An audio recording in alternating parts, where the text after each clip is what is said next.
एक छोटू सा दाग ऐसे दिखाई देता है, लेकिन उसके अंदर बहुत कुछ होता है। It is a organ. हम ऑर्गन्स के बारे में पढ़ते हैं, हमारे शरीर में कितने सारे ऑर्गन्स हैं, ऐसे ही टूथ भी एक ऑर्गन है, उसकी अपनी एनाटमी है। उसके अंदर 3 से 4 लेयर्स आती है, लाइक इनामल होता है, फिर उसके नीचे डेंटिन होता है, फिर उसके नीचे पल्प होता है, उसके अंदर नर्व सप्लाई, ब्लड सप्लाई हमारी होती है, ठीक है। तो उससे आप लोगों को ठंडा, गर्म, सेंसिटिविटी या कोई भी आपको डिजीज डेवलप हो सकती है अगर पल्प तक आपके बैक्टीरिया चले जाते हैं। और horizontal motion, both are wrong way. We should do it in circular motions, like you can make small circles and then you can make big circles in the posterior area, fine. And at least 2 to 3 minutes हमारे लगने चाहिए brushing में। हमें एकदम से brush करके ऐसे साफ करके नहीं निकालना है। उससे क्या होता है कि प्लाक बहुत ज्यादा, सोचो हम सारा दिन कुछ ना कुछ खाते रहते हैं, सारा दिन चलता रहता है बच्चों का। तो एटलीस्ट जब हम ब्रश करें तो थोड़ा सा टाइम 4 to 5 मिनट्स हम अपने दांतों को दे, है ना। जब ओरल कैविटी तभी ना साफ होगी। सोचो कितने सारे दांत हैं, 20 टीथ होते हैं छोटे बच्चे के मुंह में और बड़े के मुंह में 28 दांत। 28 दांतों को साफ करने में एटलीस्ट 3 से 4 मिनट तो लगेगी। तो उनको अच्छे से साफ करो, उनको लिंगुअली साफ करो, उनको बकली साफ करो, फिर उनको ओक्लूजली साफ करो। बहुत सारे एक दांत के 3 से 4 सरफेसेस होते हैं। आपकी कोशिश होनी चाहिए कि आप सारे सरफेसेस को अच्छे से क्लीन करो। सॉफ्ट ब्रश हल्के हाथ से, उसको बहुत जोर जोर से नहीं घिसना है, वरना वो सेंसिटिव हो जाएगा, अंदर की नर्व एंडिंग्स निकल आएगी, फिर आपको बहुत ज्यादा दर्द और स्वेलिंग आ जाएगी मुंह में। तो ये सारी टेक्निक्स आपको याद रखनी है, सारी बातें याद रखनी है, ठीक है बच्चों। और कोई बात आप लोग पूछो, कुछ पूछना चाहते हो? बच्चे कोई क्वेश्चन है तो आपका? जैसे ही बच्चा ब्रश कर रहा है तो ये कैसे करेगा, आप थोड़ा काम करो। हाँ जी, एक ब्रश को आप देखिए, इट डिपेंड्स, आप मैक्सिमम 6 मंथ में तो अपनी ब्रशिंग आपको चेंज करनी है ब्रश, ठीक है। तो उससे पहले भी अगर आपको लग रहा है कि ब्रशल टियर हो गए हैं या ऐसे फ्लेयर हो गए हैं, तो it's time to change it with. अब जैसे ये ब्रश जिस भी बच्चे का है, ये उसको चेंज करना चाहिए। इसकी एफिशिएंसी 50% ही है, ये ऐसे फ्लेयर्ड है, it's not doing it's work, fine. तो ब्रश को हमें, एक ब्रश को क्लीन कैसे करना, आप लोगों को वहां पे उसमें सुखा देते, कभी धूप देखने को नहीं मिलती ब्रश को, है ना। तो ब्रश खुद कंटेमिनेटेड होता है बहुत ज्यादा, फंगल इन्फेक्शन हो सकता है उससे मुंह में, अगर आपका ब्रश एक अच्छी साफ जगह पे नहीं रखा है तो काइंडली इंश्योर कि आप वीक में एक दिन एटलीस्ट आपकी ब्रश को अच्छे से साफ करें। उसको उबाल भी सकते हो आप, और उसको आप धूप में डाल सकते हो, मतलब अच्छे से धो के, ठीक है। तो ब्रश की सफाई पे भी ध्यान रखना है कि ब्रश जिससे हम ब्रश कर रहे हैं वो साफ है या वो खुद तो कंटेमिनेटेड नहीं है, अदरवाइज वो एक कैरियर बन जाता है। और आई होप घर में जितने भी सदस्य हैं सबकी ब्रश तो अलग अलग ही होगी, है ना। सेम Hitaishi Chaudhary Kundu ji, doctor Bharti and Vinod Mangla ji, first of all I welcome to all of you on the behalf of Vedanta Management, Vedanta family at our school campus for giving your valuable time to our students, to us, to motivate, to guide us that how to do proper activity जो शायद हम सब morning में उठ के सबसे पहले करते हैं और सोने से पहले करते हैं, that is brushing our teeth। आज मुझे खुद महसूस हुआ कि शायद कुछ बातों का हमें भी नहीं पता था कि किस तरह से प्रॉपर ब्रशिंग करनी चाहिए। और जो विद्यार्थी यहाँ बैठे हैं, मैं एक्सपेक्ट करूंगा कि उन्होंने भी सीखा होगा कि किस तरह से अपनी टीथ की प्रॉपर केयर करनी चाहिए। जैसा कि डॉक्टर साहब ने बताया कि जो अभी जो विद्यार्थी या जो स्टूडेंट्स जिसकी एज अराउंड 14 ईयर्स तक की है, उनका टाइम बहुत ही क्रिटिकल है। किस तरह से उनको अपने टीथ की देखभाल करनी चाहिए, किस तरह से ब्रशिंग करनी चाहिए। और ये एक्सपेक्ट करूंगा कि जो विद्यार्थियां बैठे हैं उन्होंने इस बात को बिल्कुल ध्यानपूर्वक समझा भी होगा और वो इसको डेली अपने बिहेवियर में यूज भी करेंगे। बड़े ऐसे चांसेस लाइफ में बहुत कम मिलते हैं कि कोई डॉक्टर आपके बीच में आए और आपको इतने अच्छे से, इतने सिंपल वे से समझाए। डॉक्टर साहब ने आपको प्रोजेक्टर के माध्यम से भी और खुद से इवन बच्चे के ब्रश को लेकर भी समझाया कि कैसे ब्रश करना चाहिए।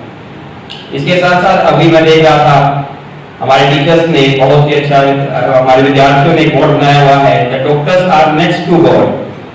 बट मुझे आज महसूस हुआ डॉक्टर साहब को सुनते हुए, the doctors are not next to God but doctors are equal to God. आप समझिए शायद भगवान कभी हमें नहीं बताने आते कि किस तरह से हमें अपनी देखभाल करनी चाहिए, बट डॉक्टर्स किस तरह से निस्वार्थ भाव से एक समाज को अपना पूरा समय देते हैं। हम हॉस्पिटल जाते हैं अपने रिलेटिव्स को लेकर या खुद की किसी भी प्रॉब्लम्स को लेकर, डॉक्टर्स कभी नहीं कहता कि मैं ये मेरा सोने का टाइम है या ये मेरा टाइम नहीं है या मैं तो 5 बजे तक बैठता हूँ। किस तरह से निस्वार्थ स्वभाव से, आप देखिए है तो ये हमारे बीच से ही, है तो इस सोसाइटी के बीच से ही, फिर भी अगर हम रात को भी जाते हैं तो भी डॉक्टर्स अपनी कर्तव्य को, अपनी ड्यूटी को प्रायोरिटी देता है और अपने पेशेंट को हर उस प्रॉब्लम से, हर उस बीमारी से बचाता है जिसके लिए जितनी भी डॉक्टर्स की, डॉक्टर सोसाइटी की तारीफ की जाए वो कम है। इसलिए मैं तो ये कहूंगा that doctors are equal to God। एक बार पुनः डॉक्टर्स के लिए जोरदार ताली होनी चाहिए।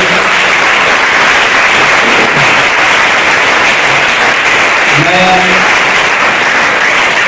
विद्यार्थियों को बताना चाहूँगा, myself doctor Hiteshi Kundu और मैं जयराम हॉस्पिटल में डेंटल सर्जन हूँ।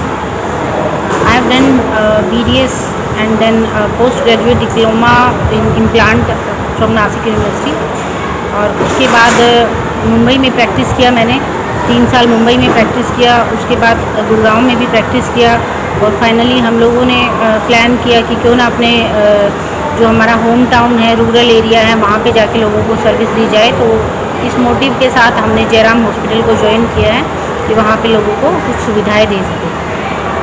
मैम, वेदांता इंटरनेशनल स्कूल क्लोदा कला के अंदर आए हो आप? हाँ जी। कौन सा जागरूकता अभियान चलाया? हमने यहाँ पे हमारे पास कल इवनिंग में इंफॉर्मेशन मिली थी कि हमें यहाँ पे एक डेंटल अवेयरनेस वर्कशॉप कंडक्ट करनी है। तो बीइंग अ डेंटिस्ट हम यहाँ पे आए हैं कुछ डेंटल अवेयरनेस वर्कशॉप बच्चों के अंदर अवेयरनेस फैलाने के लिए, बच्चों को मोटिवेट करने के लिए कि कैसे डेंटल हाइजीन को आप मेंटेन कर सकते हो, कैसे आप अदर डिजीज़ को भी अवॉइड कर सकते हो एक अच्छी हाइजीन मेंटेन करके।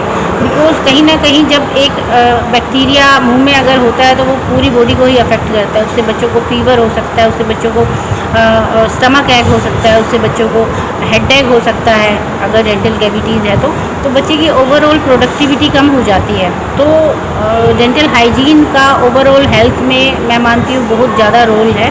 तो इसको आप सिर्फ एक डेंटल हाइजीन से लेके ना जोड़े, ये ओवरऑल बॉडी की हेल्थ को मेंटेन करने के लिए हमें ओरल हेल्थ की तरफ भी पूरा ध्यान देना चाहिए। तो इसी मोटिव से हम यहाँ आए हैं कि बच्चों को अवेयर कर सकें। मैम, वो जो घर पे बैठे हैं बच्चे बैठे हैं या दूसरे स्कूलों में जा रहे हैं बच्चे, उनके लिए क्या कुछ आपका संदेश रहेगा?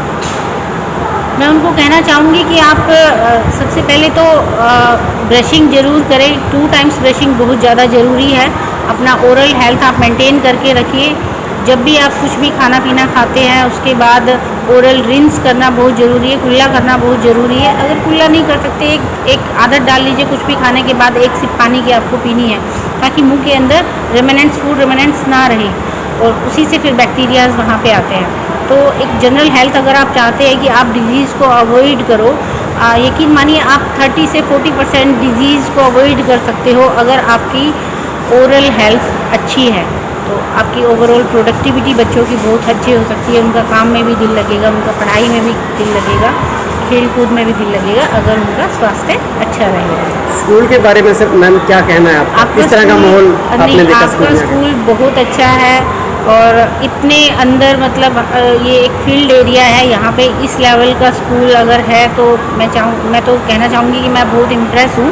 और यहाँ के बच्चों का जो स्पीकिंग कम्युनिकेशन स्किल है, यहाँ के टीचर्स को जब मैंने देखा कि हाँ कम्प्लीटली इंग्लिश में वो लोग कम्युनिकेट कर रहे हैं बच्चों के साथ, तो ये बहुत बड़ी चीज़ है मेरे लिए। तो मेरी एक्सपेक्टेशंस इतनी नहीं थी, यहाँ तक मैंने देखा हुआ है। 2 और भी स्कूल्स में मैं गई हूँ यहाँ पे, तो बच्चों का स्पोकन इंग्लिश यहाँ पे बहुत अच्छा है, टीचर्स का बहुत अच्छा है। और डेफिनेटली इसमें एमडी सर का बहुत योगदान रहा होगा, जो उन्होंने इस तरीके का एनवायरनमेंट स्कूल को दे रखा है। और बहुत बहुत बेस्ट विशेस हमारी तरफ से। आपका स्कूल बहुत अच्छा है, बहुत अच्छा काम कर रहा है। अदरवाइज़ इतने अंदर के गांव में एक इतने अच्छे लेवल का स्कूल होना is not that much easy to make it possible. ये चीज़ें आप लोगों ने पॉसिबल की है, तो ये बहुत बड़ी बात है। Thank you. सबसे पहले तो मैं धन्यवाद देना चाहूँगा डॉक्टर हितैषी कुंडू, डॉक्टर भारती और हमारे भाई विनोद मंगला जी का, जो मैनेजमेंट कमेटी मेंबर हैं जयराम हॉस्पिटल्स के, कि इन्होंने अपने प्रीशियस टाइम में से समय निकालकर हमारे बच्चों को मोटिवेट किया, हमारे बच्चों को गाइड किया। ये काबिल तारीफ़ है कि किस तरह से एक निस्वार्थ भाव से डॉक्टर साहब ग्रामीण एरिया में अपनी सेवाएं दे रहे हैं। और मैं तो मैनेजमेंट जो है जयराम हॉस्पिटल की, हमारे भाई विनोद मंगला जी का भी धन्यवाद करना चाहूँगा कि मात्र हमारे एक छोटे से आग्रह पर उन्होंने हमारा जो एक ये इन्विटेशन था इसको स्वीकार किया और आज हमारे बच्चों को गाइड किया।